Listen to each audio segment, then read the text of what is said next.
आज फिर ये एक काली स्याह रात थी जो पूरी तरह से अंधेरे में डूबी हुई थी। आज फिर मैं अपनी ज़िंदगी का सबसे बड़ा पाप करने जा रहा था। अंधेरी रात थी और बारिश ज़ोर शोर से जारी थी। मैं अपनी ज़िंदगी में 90 लड़कियों की इज्जत को तार-तार कर चुका था। इस अंधेरी तूफ़ानी बारिश होती रात में मैं अपनी गाड़ी में बैठा अपनी मंजिल की तरफ बढ़ रहा था, जब अचानक से मेरी गाड़ी के सामने एक लड़की आ गई। मैंने फ़ौरन से ब्रेक पर पाँव रखा और जल्दी से ब्रेक लगाकर गाड़ी से बाहर निकल आया। सामने ही एक लड़की रोते हुए मेरे पास आई। वह उस वक्त पूरी तरह से सफ़ेद कपड़ों में लिपटी हुई थी। बहुत ज़्यादा बारिश होने की वजह से वह पैदल नहीं जा सकती थी। वह मुझसे मदद मांग रही थी। वह मुझसे कह रही थी कि मैं उसे उसके घर तक छोड़ दूं। वह विधवा है और उसके बच्चे उसका इंतज़ार कर रहे होंगे। उसकी बात सुनकर मैं हैरत में गिरफ्तार हो गया कि वह बच्चों की माँ थी। हालांकि वह शादीशुदा नहीं लग रही थी। वह लड़की बेइंतहा खूबसूरत थी। बारिश की वजह से वह पूरी तरह से भीगी हुई थी। उसको देखते ही मेरी नीयत उस पर बिगड़ने लगी। मैंने उसे अपने साथ गाड़ी में बैठा लिया। कुछ ही देर में हम लोग मेरे घर पहुंच चुके थे। अपने घर पहुंचते ही मैंने उसे अपने घर के अंदर बुलाया। मैंने झूठ बोला कि मेरी गाड़ी का पेट्रोल इतना ज़्यादा नहीं है कि आगे तक जा सके और बारिश का हाल खुद देख रही थी। उसने कहा ठीक है, वह कुछ देर मेरे घर में रुकने को तैयार है। वह मुझे अपना मसीहा समझ रही थी, जबकि मैं तो उसे देखकर पागल हो चुका था। जैसे ही वह मेरे कमरे के अंदर दाखिल हुई, मैंने उसे अपने शिकंजे में ले लिया। उसके करीब जाने के बाद मुझे कोई होश नहीं रहा और सुबह मेरी आँख खुली तो मेरा सर चकरा रहा था। आज मैं एक और पाप कर चुका था। सुबह जब मैं सोकर उठा तो मैंने अपने जुर्मों वाली डायरी को खोला। यह एक ऐसी डायरी थी जिसमें मैं अपने हर जुर्म और पाप को लिखा करता था। मैं बहुत बड़ा पापी इंसान था, यह सच बात थी, और मैं अपना हर पाप उस डायरी में लिख देता था। लेकिन जैसे ही मैं अपनी डायरी के करीब गया तो सामने का मंजर देखकर मेरे पैरों तले से ज़मीन खिसक गई। जैसे ही मेरी नज़र डायरी से हटी और उस लड़की पर पड़ी तो उस लड़की को देखकर मेरे होश उड़ गए। मैंने उस लड़की को देखा। उसकी हालत देखकर मेरा दिल लगभग फटने के करीब था। मैंने उस लड़की से हकीकत जानने की कोशिश की और फिर जो हकीकत उसने मुझे बताई वह सुनने के बाद मैं अपने होश में नहीं रह पाया। मुझे तकरीबन 12 घंटों के बाद होश आया था। जैसे ही मुझे होश आया तो मेरे सामने वही लड़की खड़ी थी। उस लड़की ने जो हकीकत मुझे बताई थी, उसने मुझे मेरे बीते हुए कल में धकेल दिया था। उस वक्त को याद करते हुए मैं बहुत पीछे चला गया था। यह उस वक्त की बात थी जब मेरी उम्र मुश्किल से 19 साल थी। तकरीबन 2 साल पहले की बात थी। 2 साल पहले मैं बहुत ही अच्छा और संस्कारी लड़का था। उस वक्त मैं यूनिवर्सिटी का छात्र था। मैं भी एडीए की डिग्री हासिल कर रहा था। रोज़ाना सुबह होते ही ईश्वर की भक्ति में लीन हो जाता था। गंदे कामों से मेरा कोई लेना देना नहीं था, बल्कि मैं बहुत ही अच्छा और नेक लड़का था।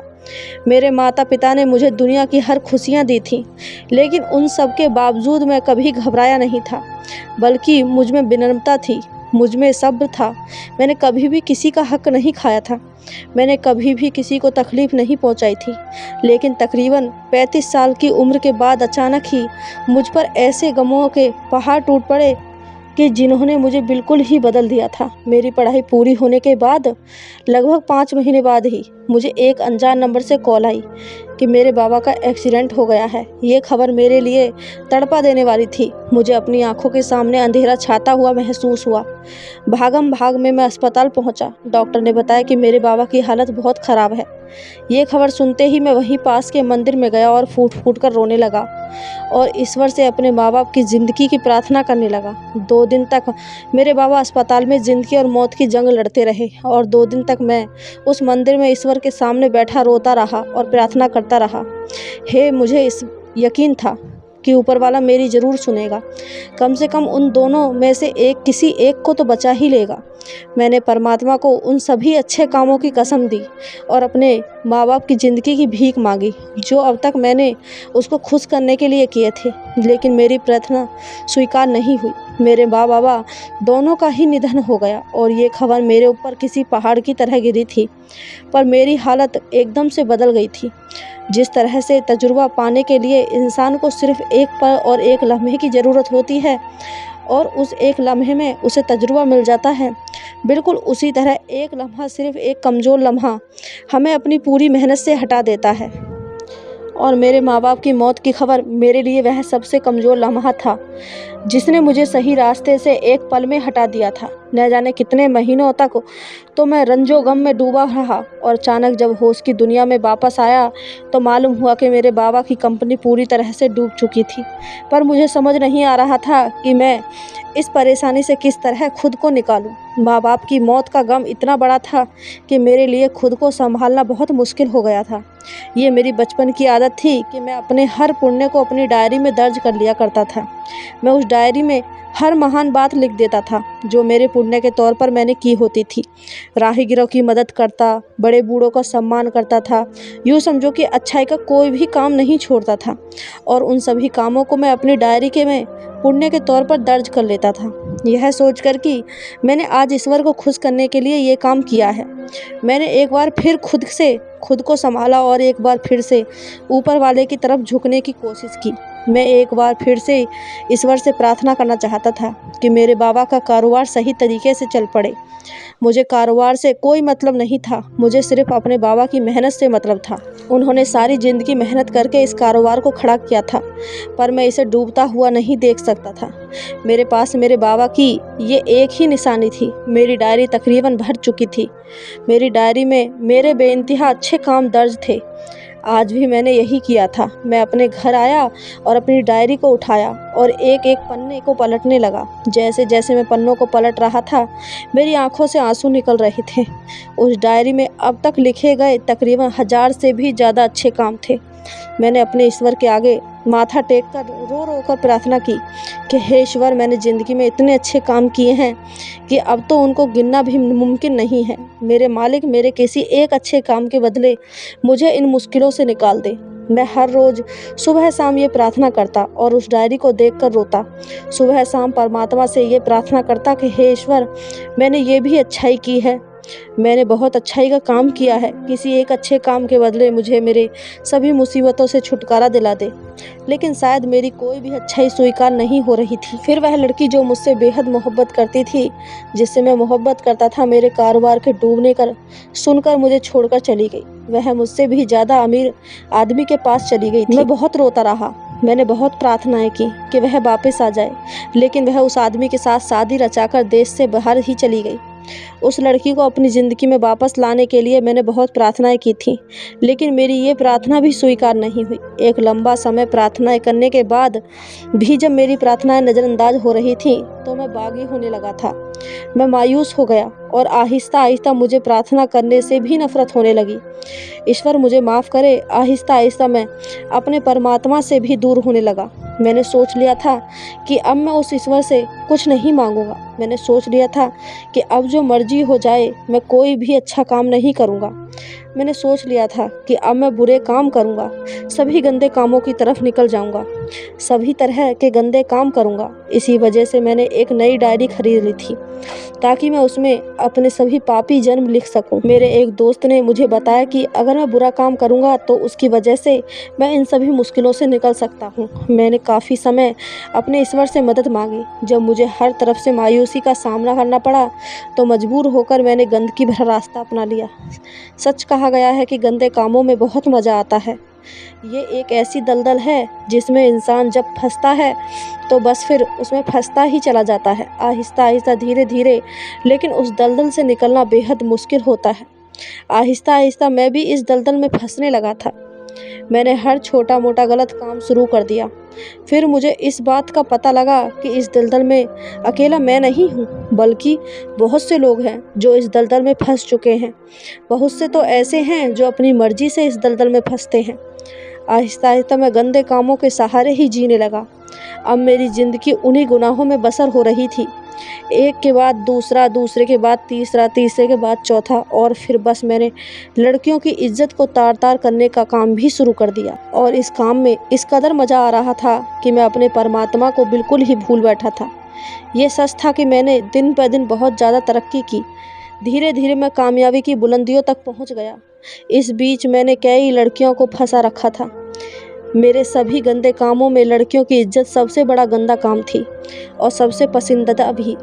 हर रात किसी न किसी लड़की के साथ गंदा काम करता था और मुझे इस बात का ज़रा भी अफ़सोस नहीं होता था। सारी लड़कियां अपनी मर्ज़ी से मेरे साथ रिश्ता कायम करने के लिए तैयार हो जाती थीं, पर जब मुझे उनकी ज़रूरत होती तो मैं उनसे अपनी ज़रूरत पूरी करता था। लेकिन ऐसे में मैं एक ऐसी लड़की भी थी जिसे फँसाना मेरे लिए बेहद मुश्किल हो रहा था। मुझे उस लड़की से एक अजीब-सी दिल लगी हो गई थी।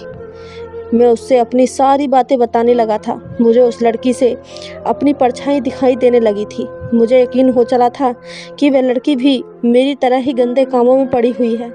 मैं अच्छे से जानता था कि वह भी मेरे साथ इस जुर्म में शामिल होने के लिए राज़ी होगी।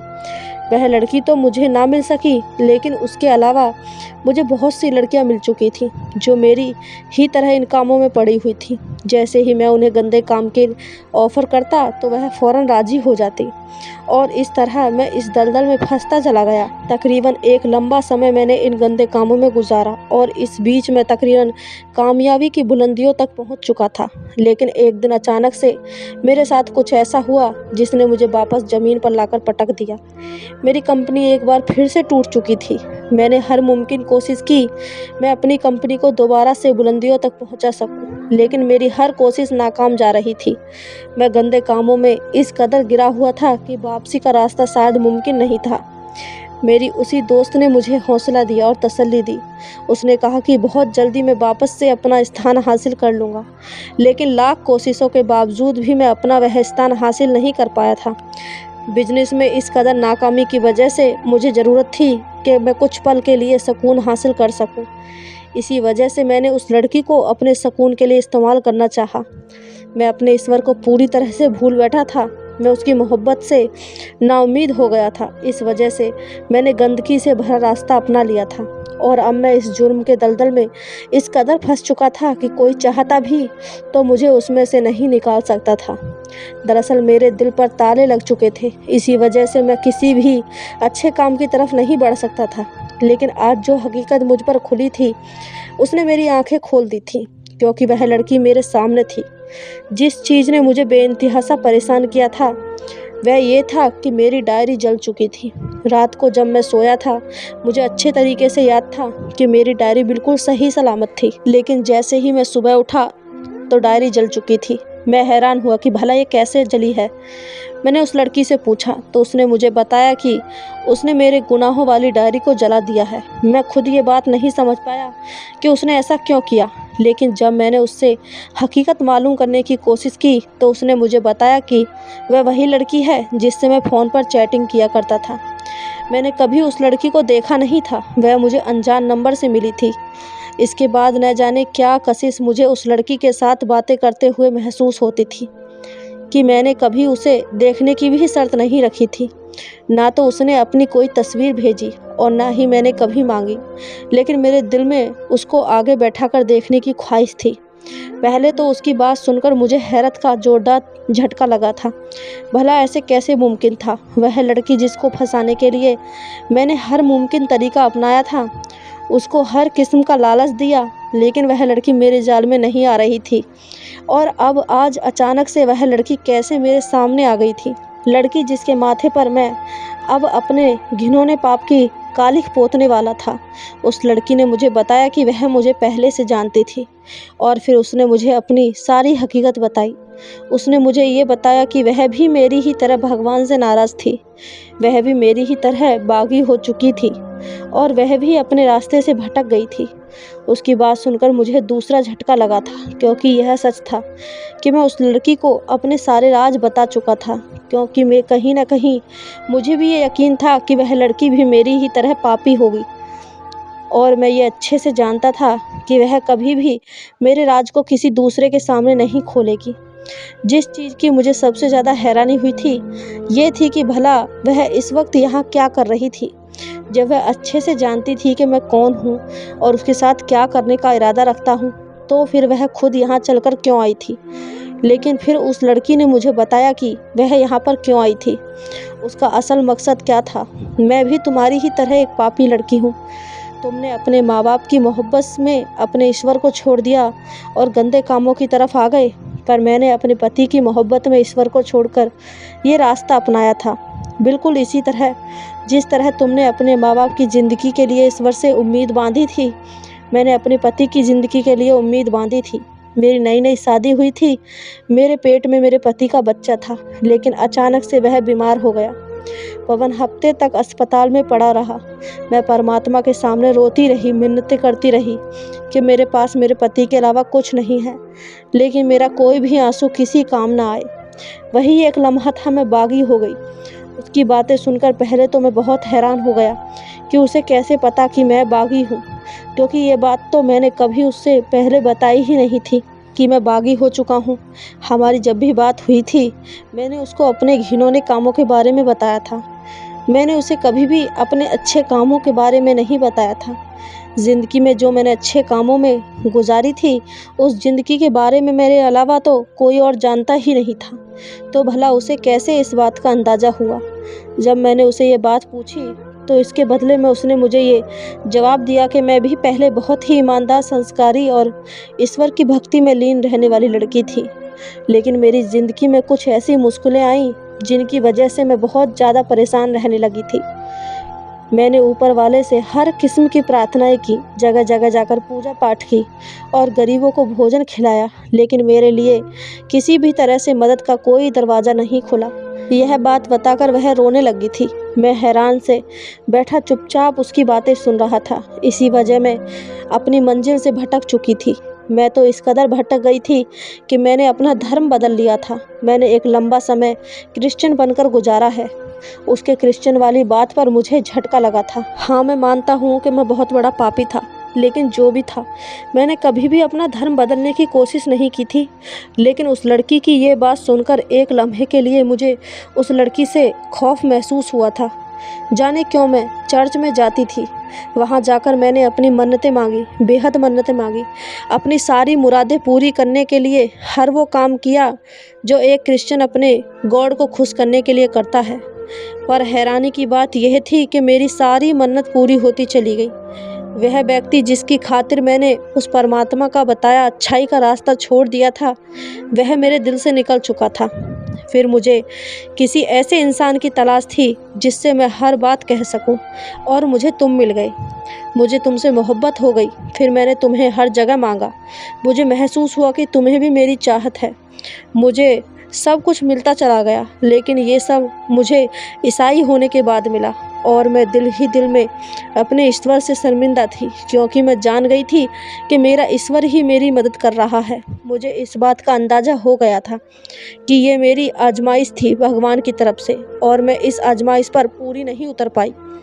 मैंने बजाय अपने परमात्मा के आगे झुकने के, उससे नाउम्मीद हो चुकी थी, और उसी नाउम्मीद की वजह से मैं अपना वजूद खो चुकी हूँ। मुझे इस बात का अंदाज़ा हो गया था कि मुझे अपने ईश्वर से नाउम्मीद नहीं होना चाहिए था, बल्कि मुझे अपना धर्म किसी भी कीमत पर नहीं बदलना चाहिए था। जैसे ही मुझे इस बात का अंदाज़ा हुआ, मैंने अपने भगवान से माफ़ी मांग ली और वापस से सनातनी हो गई। मैं इस कदर पापी हो चुकी थी कि अपने ईश्वर से बात करते वक्त भी शर्मिंदा होने लगी।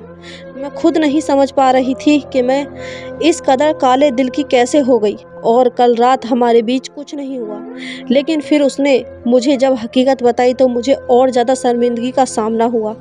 कल रात मैंने जो जूस तुम्हें पिलाया था, उसमें नींद की दवा थी। नींद की दवा खाने के बाद तुम तकरीबन बेहोश हो चुके थे, और हम दोनों के बीच कोई भी गलत रिश्ता नहीं बन सका। मैं चाहती हूँ कि तुम अपने सारे गलत कामों को छोड़ दो और परमात्मा की तरफ वापस लौट आओ। उस लड़की की इस कदर ईमानदारी पर मैं हैरान ज़रूर हुआ था, लेकिन मैं ये बात भी समझ चुका था कि जब इंसान अपने पापों का प्रायश्चित करने की सोच लेता है, तो फिर वह खुद परमात्मा के सामने झुक जाता है। जब इंसान ईश्वर के सामने झुकता है और अपनी गलती महसूस करता है, तो फिर वह किसी को भी गंदे कामों के दलदल में फंसा नहीं रहने देता।